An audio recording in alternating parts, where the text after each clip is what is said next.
In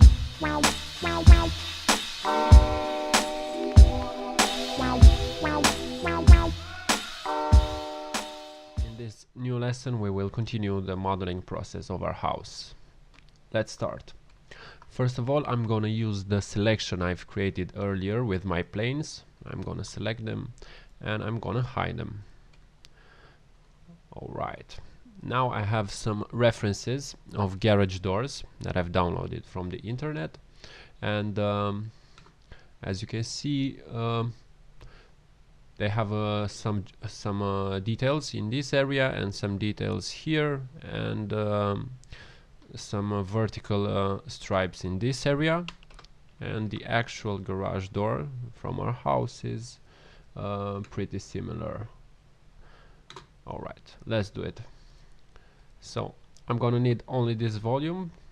In this case, I'm gonna hit Alt Q to isolate it, go into the front view, hit F3 to go into the wireframe mode, and I'm gonna start with a box, and I'm gonna enable snap.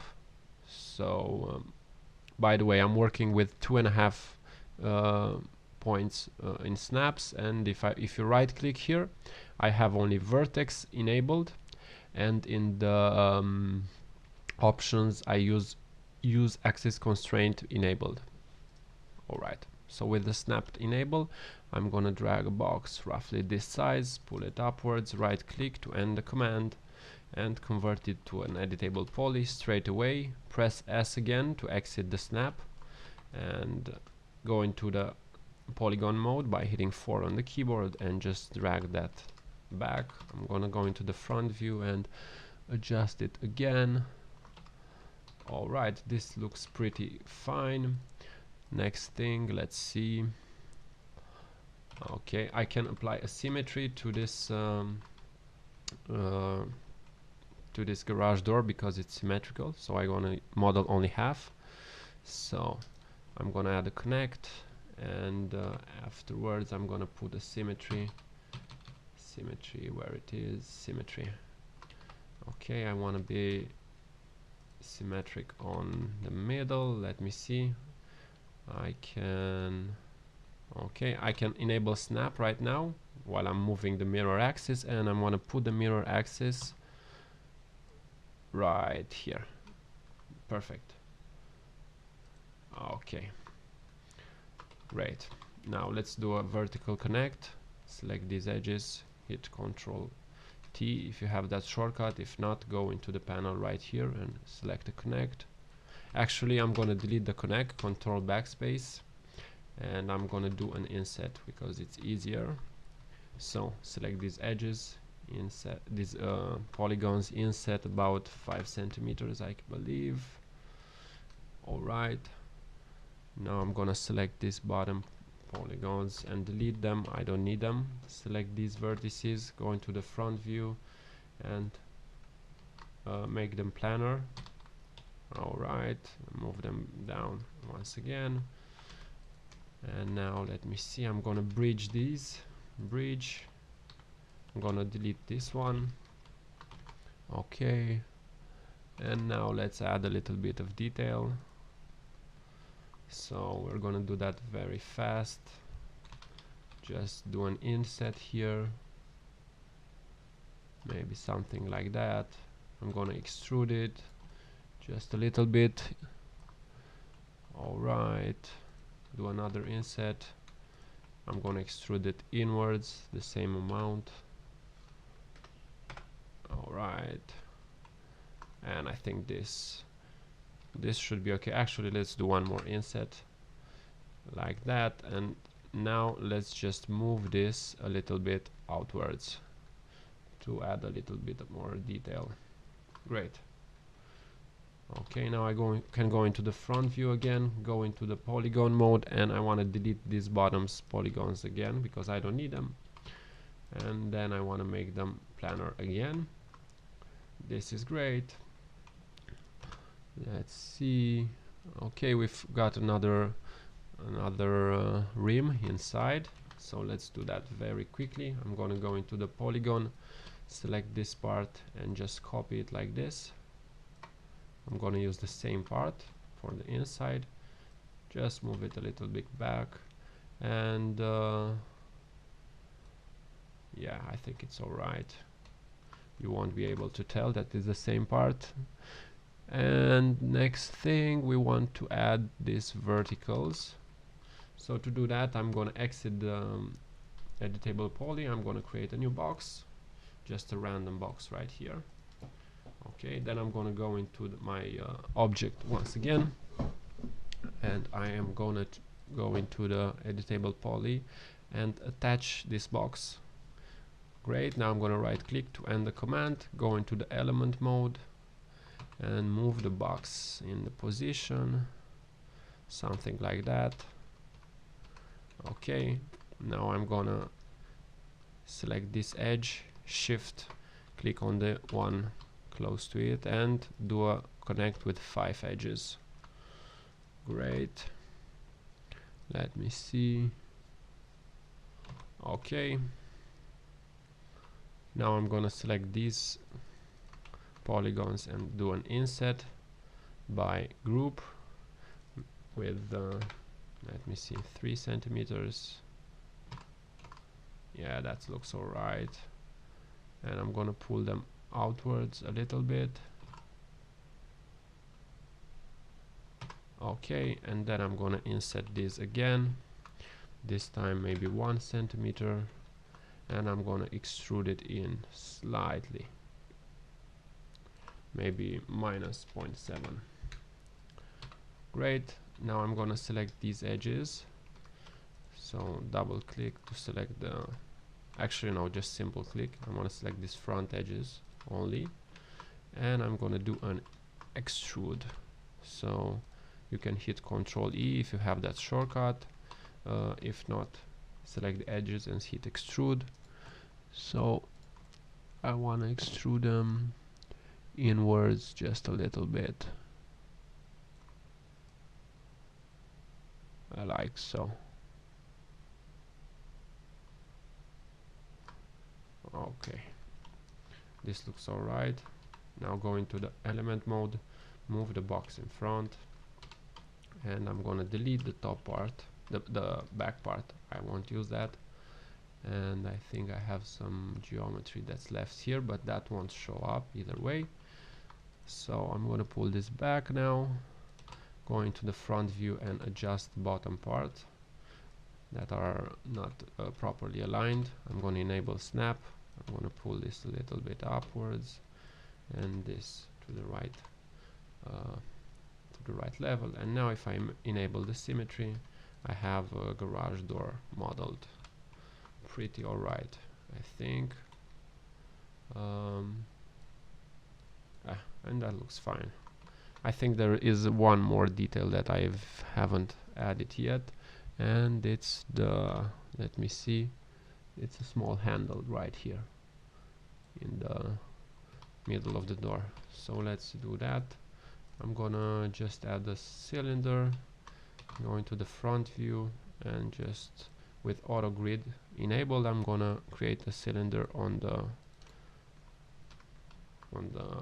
door, and let's give it a radius of 2.5 maybe, and a height of 1.5, height segments 1. Alright, and I think there should be a handle as well. So but I think I can use the door handle and copy it here. Let me see.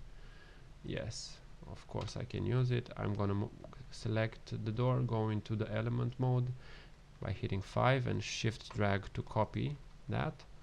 Now I'm gonna detach it, the part that I just copied, and I'm gonna center the pivot to the object, and let me see, I'm gonna move it so it's in the right spot, roughly about here, maybe upwards actually, like this, and this down here.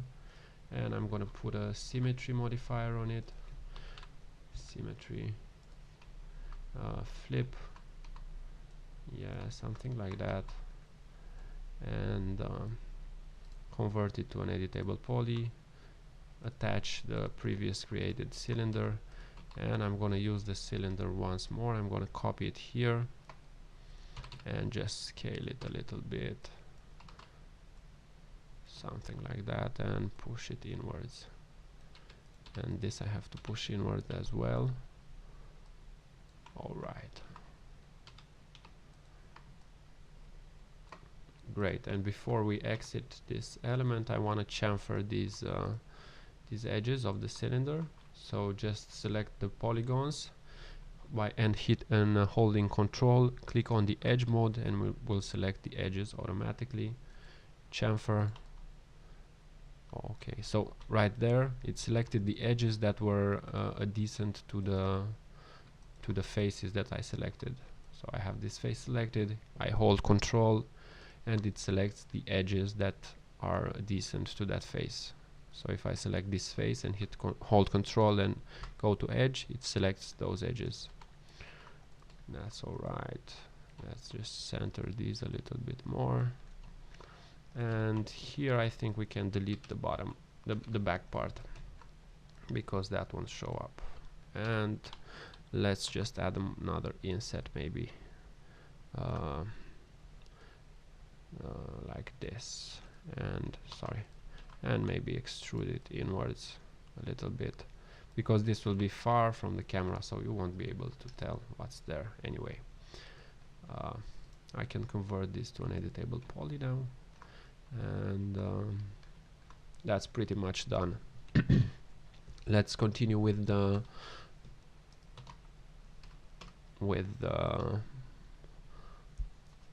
planks, with the wooden planks, and to do so we will use a plugin. You can go and download this plugin at the CG Source site. It's free. You should just have to log in, and it's called Floor Generator, and it's very easy to use. I will show you how I use it. So I'm gonna isolate these two pieces of geometry, and if you watch the reference image, we see that there are wooden planks in this area and this area, and there are roughly 1, 2, 3, 4, I don't know, maybe 18 here. It doesn't have to be exact, because we are not aiming for that in this tutorial. So what I'm going to do is I'm going to create a spline, and then I'm going to use the plugin to create the planks automatically. So just go into the front view, go into the line creation mode, disable auto grid, because that's usually a bad idea when you work with splines, and with snap enabled, I want to create a line that will be the outline of this area where the planks will be. So something like that. Close spline, yes. Okay, and now what I want to do is create within this line another line that will be the opening, the window opening. So I'm going to go with the line selected. I'm going to go into the front view, into the modify, and click on create line to create another line within this same line. I'm going to enable snap, and I know that it should be right here, I think. I hope I didn't mess up. Yes, that is it. Okay, so we've got this one. Great. Now I'm gonna rotate it 90 degrees, because the plugin that we're gonna use only works if the line is horizontal, not vertical, sorry. And I'm gonna hit max script, run script, and I'm just gonna browse to where I downloaded the plugin. In my case, I've copied it in the scripts folder, but you can just find yours in your computer and double click on it. Okay, there are a lot of options here. First of all, you want to check interactive update and hit create, and as you can see, this created some geometry in our spline, according to our spline. And now I'm gonna want to change some settings to achieve the results that we can see here. So I'm gonna change the width of the segments to something very high, like 1500 centimeters, and I'm going to decrease the length to 12.5 maybe. And as you can see, this works pretty alright. And now I'm going to type in some other settings in the gap settings, which affects the distance between the planks. I'm going to put in 0.05, because in our reference you can see that the planks are pretty much one close to another, that they touch one another. And I'm gonna put a 0.05, 0.05, 0.05 in rotation, offset and tilt, and this will get a little bit of variation in the tiles, so they won't be perfectly aligned. You can see if I increase this value, I get very crazy result, but with a small value it will look better in the final render. And also what I'm gonna do is I'm gonna decrease the bevel, because as you can see here we have a large bevel, pretty large, and in the actual house the bevel is quite a lot smaller, I think, so maybe 0.35, I don't know, that should look good. And one thing that I always like to do is increase the extrude to 5 centimeters, so I'll have a more room to work with. Great. Now I can close the plugin, and I can convert this to an editable poly, rotate it 90 degrees, move it back. I can delete this spline, and as you can see we have perfectly aligned planks right now. Okay, I will adjust them a little bit in this area, pull them a little bit inwards, and here as well. Okay, and now I'm gonna select some planks like this, shift drag them to copy, and I'm gonna put them in place for this area as well. I'm gonna delete these. Alright, shift drag again to copy them and pull that down. Now select them, move them back. Okay. Let me see, I have to pull this up a little bit, I think. Yes. Okay. Yeah, and that's pretty much it with the planks. Let me see how much time we have. We have 2 more minutes, because I want to make these tutorials maximum of 20 minutes from now on to be easier to follow. And in these 2 minutes maybe we could model very quickly the this part of the entrance, above the entrance. So let me just unhide all to see if I have a reference of this in my front view. Yes, I actually have. So let's model this in our front view. I will create a box. Let me see once again. No, actually we're going to use a different technique. We're going to create a line that will be the profile, and I'm going to loft the line. So in this case maybe we should use AutoGrid to draw exactly on this plane, so I can see what I'm doing. And let's just assign it a red color maybe to see better. So just draw a line, and I will try to mimic the profile that I saw there. Okay, it doesn't have to be exact, just something like this, I think. And maybe I'm gonna chamfer these edges. Yeah, okay, chamfer, and let's do a small chamfer like that. Great. Now I'm gonna create another line in the top view. Just 1 second, sorry, I have to play some music. Okay, so in the top view I'm going to create a random line like this. Doesn't have to be exact. I'm going to move it up, and I'm going to make this side bigger, a little bit bigger.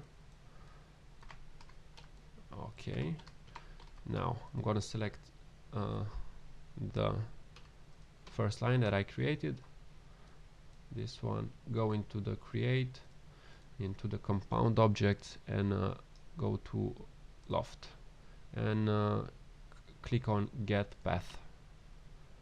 So I'm gonna get that path, and it created this profile for me pretty easy. But I think there are some slight errors. Yeah, we're gonna fix those. First of all, let's go into the modify panel, into the loft, and I want to go into the skin parameters and decrease the shape steps because I don't need that many. Okay, that is better. And the path steps as well, I don't need any path steps. And this looks pretty alright right now. Okay, right click, convert it to an editable poly, select these two and hit bridge. Same on the bottom, select these two and hit bridge. And now I'm gonna adjust the polygon, the vertices, but notice that after I did the loft, the coordinate system is set to local, so I want to change that again to view or to world, doesn't matter, world actually. So let's move those back, and I'm gonna select all the polygons, flip them, and clear the smoothing and hit auto smooth again. And I have a nice I don't know, nice geometry model here pretty quickly. We have a little bit of error, I see, it's rotated slightly, doesn't matter. Exit the isolation mode, bring it to the front of the house. Let's select the planes and hide them, sorry, hide selections, and let's give this a gray material as well. Okay. Alright, actually I'm not really happy with the smoothing here, so clear all. How does that look? That looks better.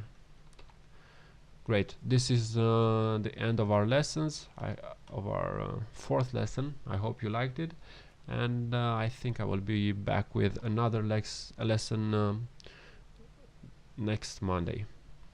See you then, bye bye.